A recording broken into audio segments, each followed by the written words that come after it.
Ini akan respons yang cukup variatif sih Profesor KB. Karena melihat adanya Ruby di sana, mungkin Terisla bisa menjadi sebuah jawaban. Karena mereka akan membawa para pasukan dari sisi Onyx akan tertarik ke pasukan Geekfam. Entah kenapa ekspor pun bagus menurutku. Karena poking damage ke Akai juga sangat-sangat kuat nanti di depan. Tapi mereka akan cukup berbahaya di laning phase-nya. Itu dia, rotasi adalah hal yang perlu diperhatikan juga bagi Onyx. Ketika Yuzong ada satu maybe. XP lane yang masih belum muncul. Yuzong melawan Pakito agak sangat menarik sekali untuk memperhatikan match up-nya.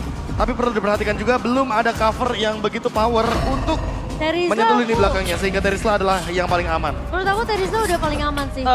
Jujur ya, kalau ngomongin Terisla ini karena mungkin jawabannya dia ngerespon dari Ruby-nya sih. Benar. Mereka respon Ruby-nya di Mereka sana. respon Ruby-nya dan mereka cukup peka dengan poke damage dari Marky sendiri. Dan Dengan jangan lupakan Cloud. juga dengan penalty zone, hal ini yang akan mengganggu Marky agar blazing duetnya bisa terhentikan. Namun siapa sangka bahwa kali ini lagi-lagi kita harus melihat Pakito versus Terisla. Sehingga ini akan menjadi match up XP lane yang sangat-sangat mendebarkan. Wow, dengan dua approach yang sama di last pick dari Geekfam membuktikan kalau mereka memang tidak gentar meskipun game pertama harus jatuh ke tangan Asang Raja Langit. Namun ingat mereka adalah The Kingslayer. Mereka menumbangkan Arakyu. Mereka juga sempat menumbangkan Bigetron kemarin. So ini adalah PR terakhir mereka. Kembali lagi gua masih benar-benar terpesona dengan seluruh produksi yang dimiliki oleh para kru MPL. Terima kasih banyak produksi di luar sana, tapi ini adalah game kedua. Mungkin bukan match point dan masih jauh, tapi ini adalah game mental. Karena membuktikan dengan kemenangan kali ini, Geek bisa balik dengan mental yang luar biasa atau bahkan Geek makin terperosok. So, MPL Grand Final minta tepuk tangannya! Game kedua yang masih panjang tentunya akan kita saksikan di babak grand final kita di Best of 7 Series.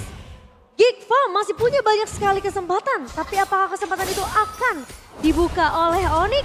Melihat sekarang pergerakannya Baloy udah nggak bakal ditahan lagi sama Keyboy. Malah Baloy yang akan lebih mengambil approach lebih agresif supaya Keyboy nggak dapetin timing yang pas di early-nya. Ya, 3-man move bahkan kali ini bisa membuka potensi untuk mendapatkan Little Wonder secara gratis tanpa adanya retribution dari Geekfam. Wow, Hal kondusif ini gas. benar-benar membuat Geekfam kayaknya ingin rotasi lebih cepat dibandingkan Onyx. Setup yang akan mereka ciptakan harusnya bakal lebih flawless untuk saat ini. Conclusive Blast tadi dipegang oleh Geekfam sebanyak 2 pemain, B. Ya, Dan tujuannya dari tadi ya, dari game yang pertama agar Iya. bisa melakukan poking damage di early game. Namun lagi-lagi Holy Healing menjawab hal tersebut. Dan Aboy kayaknya sudah mulai terdeteksi, ini dia rotasi cepat ala Geekfam. Dan Wilderness Blessing yang tidak mereka lupakan. Bahkan sekarang aku melihat Baloy dan juga Aboy ini udah mulai jalan secara bersamaan nih. Kalau kita ngeliat di game pertama mungkin Baloy sempat terpisah dengan Aboy. Tapi sekarang kayaknya duo mid Geekfam ini benar-benar menunjukkan taring mereka. Untung saja. Tadi bukan Sans yang termakan, tapi di balik sana Keyboy. Dia tidak berhasil untuk recall. Padahal dengan posisi saat ini, Keyboy harus recall dan dia harus set up di arah Turtle memecat. Untungnya dia nggak recall sih. Kalau misalnya memang nanti Aboy dan juga Baloy yang melakukan eksekusi ke arah cewek, takutnya tidak ada backup. Malah Keyboy justru mengambil langkah tersebut untuk menahan sedikit recall ya. Oke, agak berbeda untuk setup kali ini karena Nile sudah melakukan setup terlebih dahulu. Dan bahkan Aboy memiliki satu Mystic Gust. Damage yang diberikan akan lebih balance. Dan ini dia teamfight 4 lawan 4-nya. Oke, langsung ada Mystic Gust dikeluarkan Aboy. First squad bukan di tangan Aboy, tapi press forward dari Kairi. Membalaskan satu poin yang didapatkan oleh para pasukan dari Kickfam Nile. Dapatkan Keyboy, penalty zone is coming up. Adu retribution terjadi, dapatkan Kairi. Masih mempertahankan retribution depan sana. Paulus akan coba dipaksa menggunakan flicker trigger. Disiplin kali ini tidak bisa lagi diselamatkan untuk dirinya. Mau tidak mau dibandingkan dia yang tumbang, ada baiknya flicker yang dia gunakan. Membuat satu turtle di tangan Geekfam kembali nampaknya cukup sulit untuk game yang kedua. Sans benar-benar menutup kesempatan dari Aboy untuk mengeluarkan Mystic Gust-nya. Dipatahkan begitu saja dan Kairi menjawab dengan adanya follow up pressure word ke arah Aboy tadi, B. Dan targeting damage dari Luke mau nggak mau harus ke Sans. Karena kalau Sansnya masih ada dalam teamfight, Geekfam bakal kesulitan karena magic damage yang begitu banyak. Kairi jadi nggak ada yang pegangin. Heavy spin yang tadi sudah kita nantikan dari Nile pun tidak menjadi jawaban. Apresiasi support dari Kairi benar-benar on point dan memang hal itu yang dicari sama Onyx. Oke, udah tidak ada flicker, ini informasi yang sudah didapatkan. MO Vendetta-nya gagal, MO Vendetta yang hampir saja bisa membuat Kairi tumbang dengan ada damage dari turret. Tapi lihat, dengan Marky yang masih menahan trigger disiplin terhadap Blazing Duet itu memang harus dilakukan. Tapi Nile offside bersama dengan Luke. Aboy is coming up, Retribution di shot point. Masih ada heavy spin di belakang sana membuat seorang Pulse kali ini terperangkap dan nampaknya Luke harus menjadi korban hukuman atas pergerakan Geek Farm mencuri Purple Pop dari Kairi. Hukuman yang sempat diberikan sama Onyx ternyata masih menghantui Geek Farm. Terlalu jauh sepertinya invasi jungle-nya sehingga tidak memperhitungkan rotasi yang dibawakan oleh Keyboy dan juga Boots tadi, Profesor. Oh, Indonesia caster versus Inggris caster. Oke, kita bakal melihat untuk game kedua kali ini, Profesor. Ya, fair enough kalau misalkan kita melihat untuk saat ini dengan talent prediction yang muncul tadi. Tapi kalau misalkan kita sedikit berkaca dengan Luke yang sudah benar-benar 2 kali ter-shutdown kali ini. Yang pertama rotasinya, yang kedua poin dari death-nya. Outlasting duet from Marke. Tapi di sana cewek masih bisa bertahan dan Marke lipat headshot. Nge-purify Kemi. Outplay akan terjadi dan bakal Keyboy. Save the day. Berhasil ter-outplay. Marke yang harus dapetin 1 poin ke atas cewek. Tapi lihat di sana Keyboy benar-benar menyelamatkan hari dari seorang cewek. Semahal itu Pro Flickernya.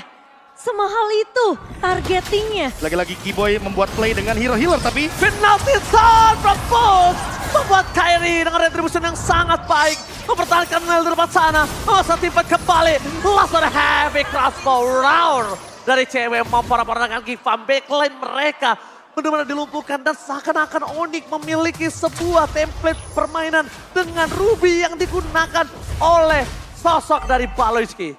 Cinderella sudah mulai kehilangan magicnya. Cinderella sudah hampir habis waktunya.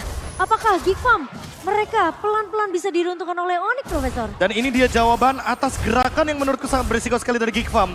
Mereka tahu Marquis sempat ditumbangkan sesaat sebelum Turtle di area top lane. Tapi Luke join ke area Turtle, bukan melakukan cut wave. Dan hal tersebut yang membuat Onyx kayaknya lebih percaya diri untuk melakukan teamfight 5 lawan 4, tapi kali ini cewek. Oh, Mystica, IMU, Purify Gaming masih menyelamatkan cewek. Blessing Duet for nothing. Tapi para pasukan dari Geek Farm mereka mencoba melakukan respon di area top lane. Onyx ternyata tidak akan membiarkan seperti itu. Mereka akan coba memaksa teamfight kah? Karena kalau mereka memaksa teamfight ini agak cukup luar biasa kontradiktif dengan adanya permainan mereka yang mungkin bermain lebih sistematis, Profesor. Dan kalau kita lihat dari Nile-nya itu sendiri, dia belum mendapatkan heavy spin yang begitu mahal. Sejak awal kita melihat Turtle yang pertama. Dan bahkan Turtle yang kedua. Sehingga membuat Kairi dengan mudahnya bisa mengamankan retribution. Untuk sekarang, setup mulai dibuahkan lagi oleh Baleski. Pick off yang mereka cari dan ini dia. Team fight yang dipaksa. Oke, di depan sana masih ada Keyboy. Dan tidak mungkin bisa bertahankah? Karena damage-nya tidak terlalu cukup. Energy Eruption for Kairi. Berhasil mendapatkan Baloyski bersama dengan heavy spin cewek. Kali ini dilepaskan karena damage dari Sastar lalu sakit. Nael terperangkap, masih ada sosok dari cewek yang membalaskan keadaan. Setidaknya para pasukan dari Onyx mereka tertumbangkan 1 orang. Dan Aboy udah nggak ada lagi jalan untuk pulang. Flickernya masih coba ditahan dan para pasukan dari Onyx tidak membiarkan sedikit pun chance untuk Aboy bisa pulang di sana. Luke is coming up. Double jab! Masih bisa dihindari. Lihat dikolongin begitu saja. Luke gagal melakukan outplay. Dan bahkan Luke termakan. Gagal outplay terjadi kali ini. Outplay dari Sans dan juga cewek ternyata membuat Luke tidak punya kesempatan yang besar, Profesor. Ini Itu satu-satunya kesempatan loh. iya, dan bahkan terpatahkan begitu saja dengan lagi-lagi rotasi yang kalah. Dan sekarang retribution ketiga perfect Turtle untuk Kairi. Membuat Onyx jadi lebih snowballing, 5.000 gold difference di menit yang ke-7. Dan Nile mulai ketinggalan dari segi setupnya. Best first Turtle dari Nile kali ini sudah mulai terjawab oleh Kairi. Ini yang membuktikan bahwa Kairi dengan retributionnya masih sangat-sangat mengerikan. Dan ingat, Luke udah mulai mainin laning jauhnya. Berarti tim fight dari Geek Farm ini akan terus-terusan 4 lawan 5. Tapi menurutku ini udah mulai terlambat. Karena awalnya Marki kemakan. Kalau Marki nggak kemakan, Luke-nya ikut team fight, itu nggak akan jadi masalah. Tapi untuk sekarang, karena Markinya udah kemakan, Luke mencoba untuk memainkan lane jauh. Tapi sekarang posisinya, ini cewek dan juga Keyboy bakal nempel terus berdua di lane jauhnya. Ya, jadi mereka menyiapkan asuransi ketika ada pick off gaming dari sana. Energy Eruption Luke. Damage-nya nggak bisa dipedung. Heavy spin dapetin double stun, tapi nampaknya tidak berarti.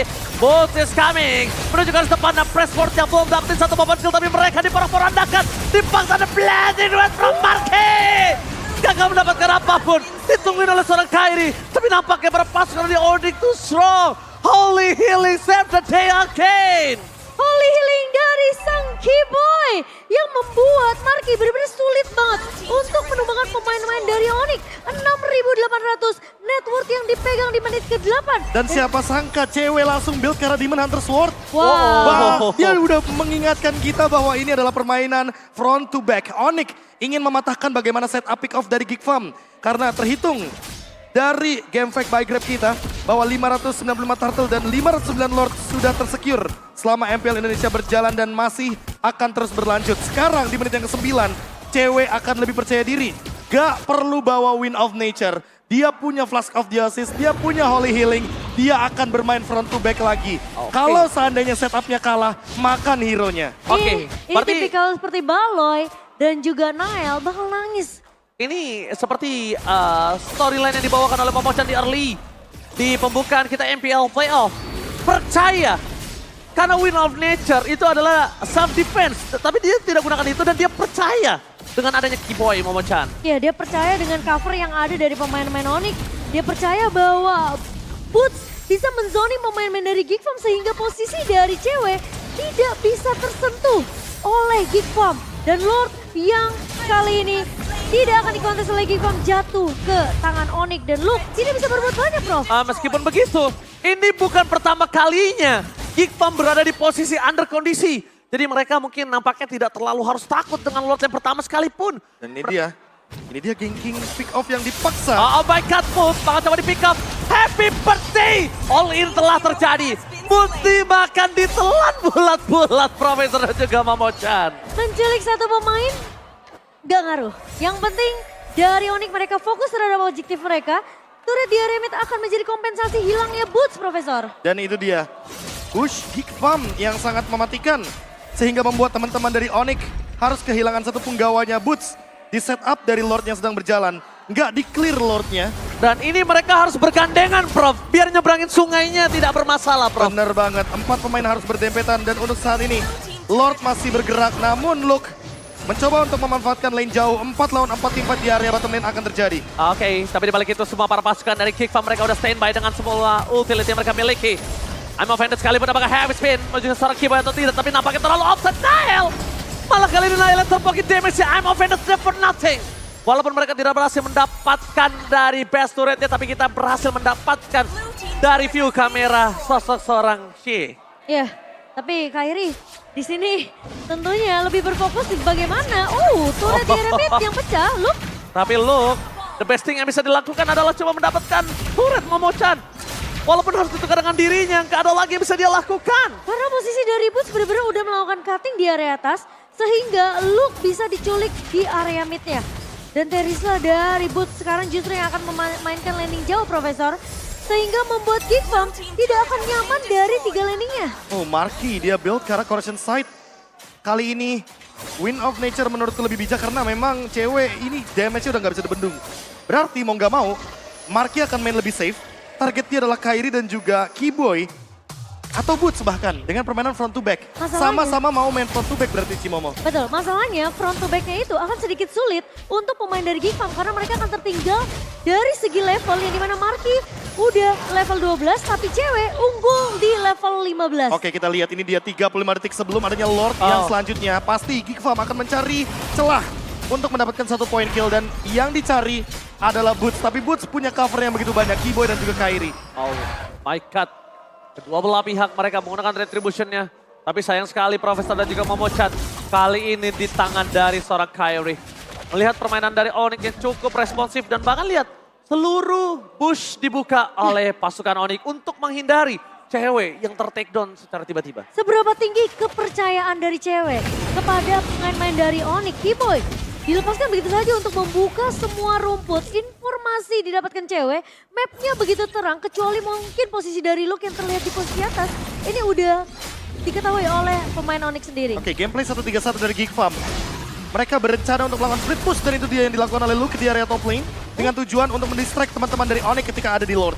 Ya, dan bahkan memaksa satu pemain dari Onyx ini harus pulang kah? Karena sepertinya Teamfight-nya akan menjadi 4 lawan 5. Oke, tapi nampaknya di depan sana mereka memasang teamfight kembali menuju ke arah seorang Baloski yang dimakan dengan sangat enak. Sangat lezat. Karena tidak terlalu keras dan maka damage per second yang diberikan oleh cewek. Seperti kata Profesor KB akan ditelan dan benar-benar dihempaskan ke dalam lautan Land of Down. Tapi di balik itu semua, dengan adanya satu buah base turret jarak top lane, itu membuat space yang sangat mahal untuk GiGFAM.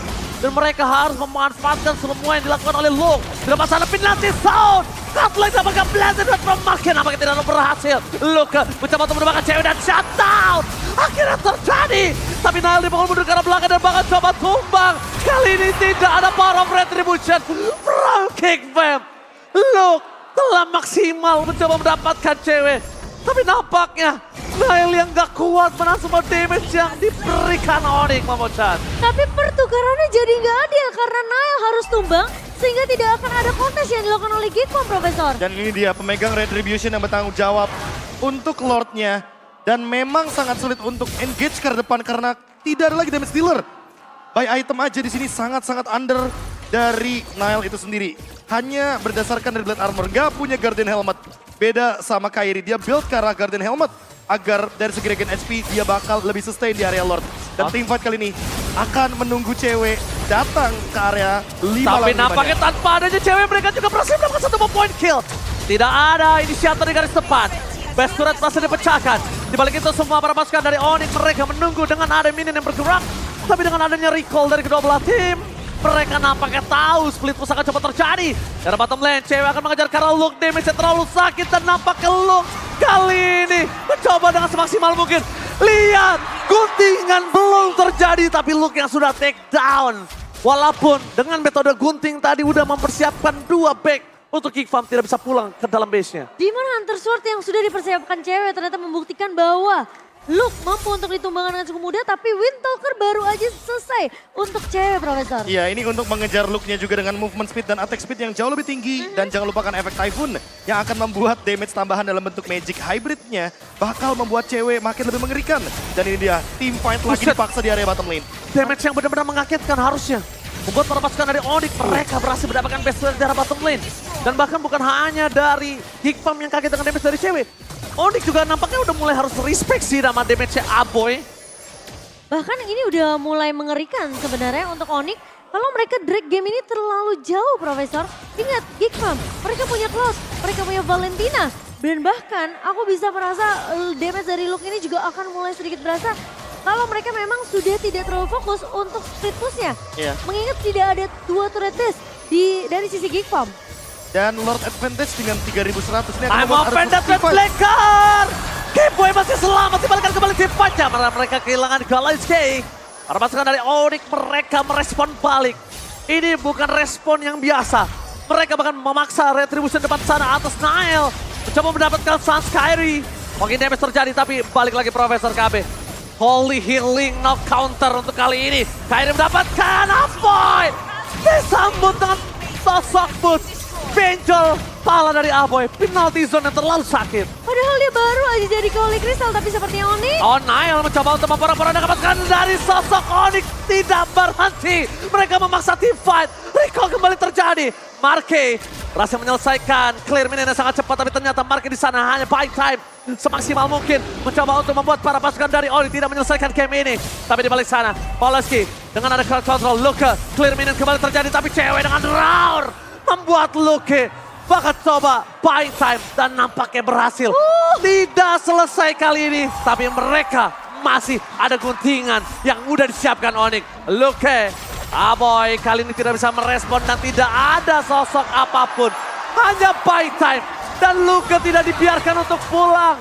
Karena mereka udah mempersiapkan itu. Mereka kiting, mereka biarkan biar load selanjutnya akan bisa berada di next wave, Profesor. Usaha yang dilakukan sama Luke ini benar-benar membuat GiGFAM punya nafas yang setidaknya sekarang mungkin mereka nggak bisa ngelakuin kontes ya, Prof. Aku malah mau kontradiksi dengan Momochan. Memang baik time terjadi. Ya. Mungkin nafas tambahan, tapi malah pertanyaan sebaliknya adalah ketika nafas ini mereka dapatkan Lordnya dan mereka masuk perangkap ke dalam Onyx yang udah siap dengan guntingan mereka. Ini malah menjadi sebuah pertanda kalau Geek Farm yang dalam posisi terperangkap, Profesor. Dan itu mematahkan split push juga. Geek Farm yang winning kondisinya 1-3-1 tadi posisinya. Ada Cloud, ada Pakito, bisa menjalankan lane jauh. Tapi kali ini benar-benar tershutdown semuanya. 4 poin kill dari Geek Farm, 10.000 gold lead dari Onyx. Membuat kesenjangan dari segi goldnya benar-benar sangat jauh sekali. Tapi setidaknya ini menjadi 5 lawan 5. Ya, Ketika mereka Lotte kembali masuk. lagi. 5 lawan 5. TW tidak terperangkap. Aboy masih ada flicker. Mystic Gas. Flanking dari Aboy. Berhasil membaik time sedikit. Tapi dengan ada Immortality. Baliski masih terlalu kuat. Push penalty zone-nya tidak mendapatkan marke. Di belakang sana damage terlalu besar diberikan oleh para pasukan dari Onyx. Tapi Aboy masih bertahan. Dan lihat. Lordnya masih ditahan oleh para pasukan Geek Farm walaupun mereka defense dan Blazing Duet hanya clear minion. Kairi masih terlalu kuat dan bahkan oleh Pantesa menghentikan pergerakan dari Barket dan game kedua dan tangan tim Onyx. Game kedua yang berhasil di-secure meskipun kita melihat Geek Farm. Mereka berusaha sekuat mungkin untuk bisa men-drag game ini lebih jauh. Namun ternyata sang landak tidak ingin disetir begitu saja. 2-0 diamankan. Tapi Profesor KB, Momo-chan balik lagi. Ini bukan pertama kalinya Geek Farm berada di dalam under point atau under condition. Jadi Dan ini, mereka nggak usah khawatir. tapi masalah ini membuktikan bahwa Onyx dengan hero healernya, nggak cuma initiatornya. Kita tidak melihat Kufra, kita tidak melihat Chow dari Keyboy, ini Rafaela yang menandakan bahwa teamfight mereka makin lebih solid play. Tapi satu hal yang paling penting juga dari teamfight tadi, cewek yang mencuri perhatianku, Demon Hunter Sword yang dibuild se-early mungkin.